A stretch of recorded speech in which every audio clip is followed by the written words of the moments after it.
I think a lot of people would be surprised as we see all this sanctimonious behavior that none of these people have been aided in any way and wasn't even invited to the ceremonies this morning. I mean, people that survived and ran for their lives are not part of what you're watching on television. I think people need to know that.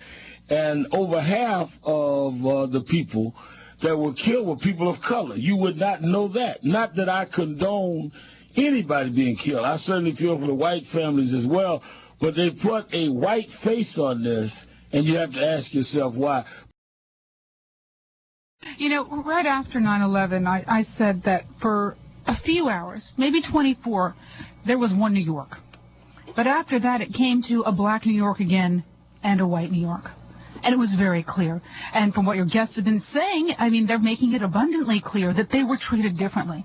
And we saw that in the news media. We saw who was being talked to, who the victims were. And if you were not a New Yorker, you would think that all the victims were these investment bankers.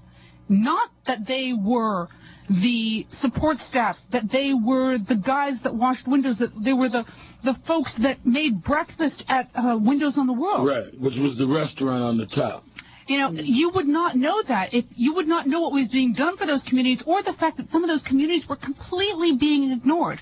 Like whole blocks of Washington Heights were wiped out by this because the families, the men never came home. That's right. And those stories were not told all over the place.